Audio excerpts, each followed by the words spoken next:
welcome to Storytime in Seacliff, north, south, east, west.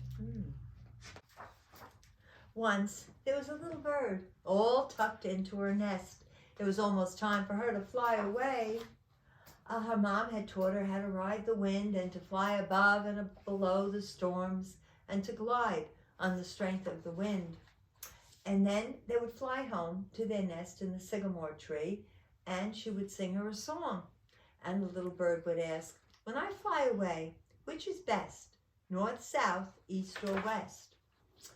Her mother curved her head under her wing, and she put her other wing over her little bird. As the hush of the evening fell, the crickets sang their cricket song.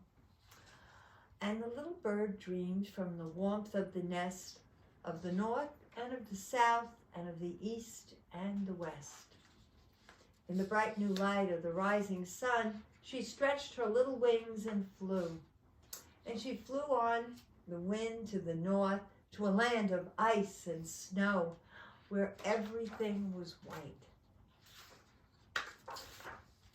But it was too cold for the little bird to rest or to build her nest.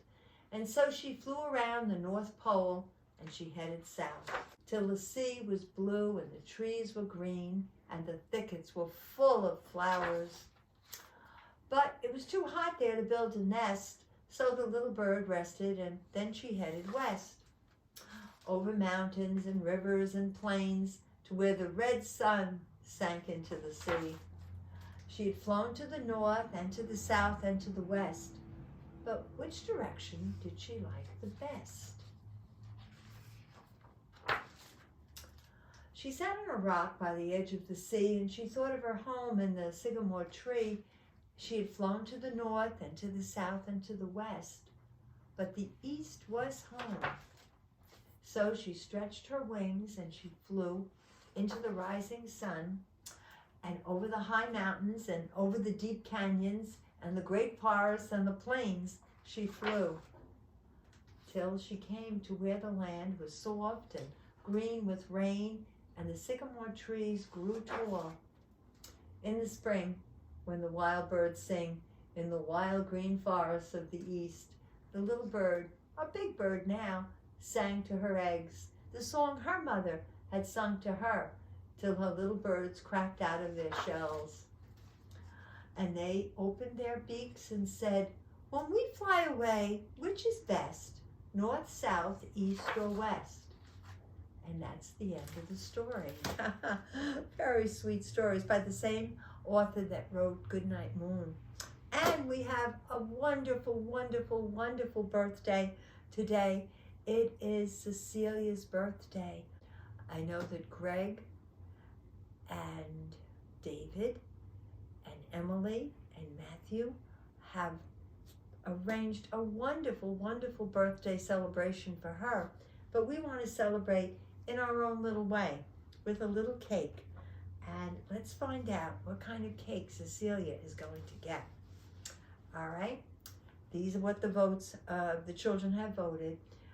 For chocolate are Molly, Alice, and Teddy, and Jolene are all chocolate. Ben and Bee and Bevy and Henry. The cousins from Portchester, yes, that would be James and Luke and Mark. These are all chocolate votes. And Riley. Riley always votes for chocolate. And I think that's it for the chocolate votes. But what about vanilla? KJ and Sophia, Patrick, and another Teddy. There are two Teddys. The little Teddy. I think that, one more, Bruce and Max. So those are the vanilla. Not many very vanilla. It looks to me like we have 10 chocolate and only 5 vanilla. So Cecilia, I hope you like chocolate. Your chocolate cake is waiting. Let's sing. Happy birthday to you. Happy birthday to you. Happy birthday, dear Cecilia. Happy birthday to you. Very good. All right. Thank you, Aaron Purr. Thank you, Portia. And thank you, of course, Oberon and cameraman Dan. Thank you very much. Remember, I love you. I love you all very